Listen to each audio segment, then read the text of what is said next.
Okay, here we go. I was suntanning all day, guys, and that's it. Okay. Here's the outline that I wrote for A Secret Daughter of Wallace.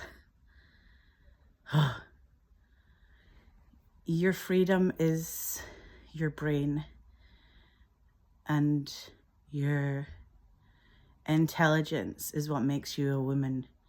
So your brains is what makes us women. Our brains is what makes us women. Someone gets on a horse, says hi. Then I want to fight. She's grown up. I know you can fight. There's 13 people, and they're saying they have the right to the Scottish throne, different people. It's a mess here now. Let's go to Europe. So it's very, very, very violent. Uncle Argyle took me on a pilgrimage to Rome. So this is Wallace when he was a boy and a young man. Pilgrimage to Rome where young Wallace's two sisters reside. Literally, come on. The English there want to make him a knight, where he will be employed by the King of England. Wallace says no to the knighthood. I'd rather die than work for Longshanks or any English king. Always looking at his new unpressed thistle Mirren gave him. He puts it in his hanky eventually, but he puts the handkerchief to his chest pocket by his heart. And in his handkerchief, that's really where his heart chakra is. It's a profound place to put a crystal, but he puts a flower from the girl who likes him and who he likes. He wakes one day, no one's there. He gets a kilt from Uncle Argyle. It's an ancient kilt. They chat about how long the old kilt really is. It's ankle length. It's a long piece of cloth. This kind of shit you can't Google about Scotland and being Scottish. The old kilt is very real. The ancient kilt was one piece of cloth. And it's one's home as well as somewhere to sleep, as well as one's fashion. It's a protection for a man. And it's not to mention it's waterproof because of the way they fold it. It's like pleated the way they fold it. And my lord, it's fastened with a stone, because like back then they didn't have buttons. It was a stone wrapped around and a slit in the cloth from any form of button, because buttons haven't been invented yet.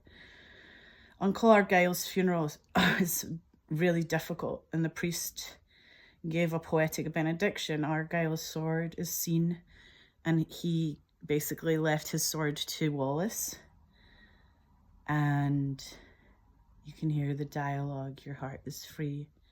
Have the courage to follow it. You have the look of your mother playing outlawed tunes on outlawed pipes, illegal stuff to do. The English said all that stuff was illegal. We claimed it back. This story is really a female orgasm story structure. It's not a male orgasm story structure, because that's what we've seen a lot of before, is male orgasm story structures where you have one beginning, one climax, and one end. And then for a female story structure, female orgasm story structure, it's no beginning, endless climaxes, infinite climaxes, no end. And that's what this film is. It's reclaiming the female story structure based on a female orgasm in radical form. Yeah. Anyway, so it's all happening. Swords fighting montage, and then he also is learning how to fight. There's cheese and tomatoes on a vine, very lush. So much vibrant food compared to dried Scottish oats, and his ancient kilt and conversations about clans and licking his fingers.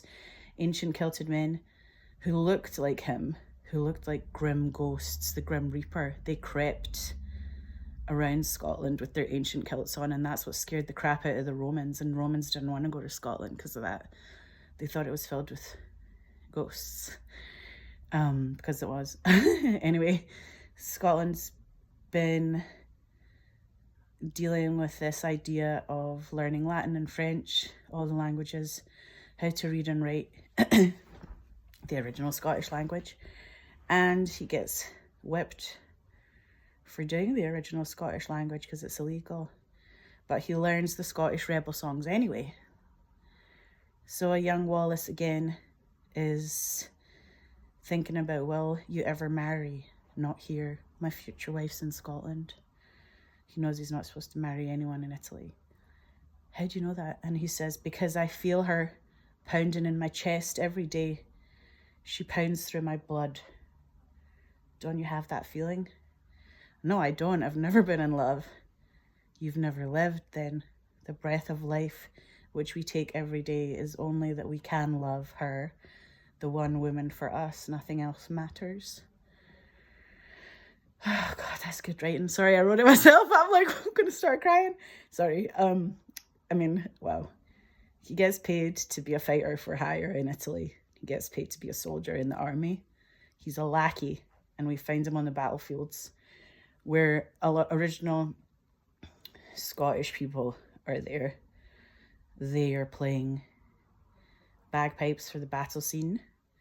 In battle, he loses his taste for fighting, even though it was a fair battle. He just wants to live in peace. With his army money, he gets a ticket to France, and doesn't wear his kilt. He wears random stuff on the journey. He's kind of in disguise. He learns more Scottish rebel songs on the journey. Irish guy teaches him old Irish love songs, and an Irish guy on the road waves to William Wallace, and he saves his life even though Wallace is unaware. So that's another thing that happens, is people have his back, like angels have his back. And Wallace craps himself with near-death fear, but then realizes actually he'll be okay. He has to stop being such a battle addict. Wallace's violence is healed. His mother, the great mother he realizes taught him about love. He's the west of Scotland is where she's from. And in this era, younger Wallace is in his mother's arms, filled with her family joys in and around Glasgow. It's really beautiful, that area. Very lush green, proper Scottish vibes. He goes to Glasgow to his mum's home to visit her. And the family, there's painters and weavers in Glasgow. And his mother is seen painting. He sees a painting of her. Prima nocte. Made her so sad after she died, because like who she is there is a ghost, and we're like, oh no, that was a ghost. She's really dead. Don't let the English rape or kill your wife, William. Promise me, no matter what you do, don't let what happened to me happen to her. Don't let what happened to your mother, who was killed by English hands after she was raped by English people. Do not let that happen to your future wife. Do you hear me? And I promise. And it's like a little boy's voice saying, I promise. Because Wallace said that when he made that promise when he was wee. It killed your mother to be raped by an Englishman. It killed us all. And if you say, and you stay, if you can stay on the horse with your wife, if you can stay on that horse with your wife and gallop her away, don't send her to death. Don't fight. You have to stop the horse. Get on the horse with her. You have to die. She'll die without your protection, so die for her. If you say, my God, promise this is real, do you know that all this will happen? And it's like foreshadowed, and he's like, yes, it's a nightmare that I have every night. And it's sweat. It's like a cold sweat that he feels. Stop these rapes of our women and killing nightmares. And it'll take England leaving Scotland forever. That's what it'll take to force them out. Scottish men have to force them out. It's like the most feminist concept. With our love in the hearts that we filled with love for our own women. And this idea of Merlin looking for William on the horizon, flashes murder blood, wakes with the blood from his wife in his bed, from a bleeding nose of his own. In the future destiny is stressful. He shakes all of it off. And he's like, I will never fight. I'll stay on the horse with Murrin, and I'll promise a future for Scotland. I'll never fight the English. I'll stay with my future wife. I will protect her as long as she'll have me and no other. He says this, and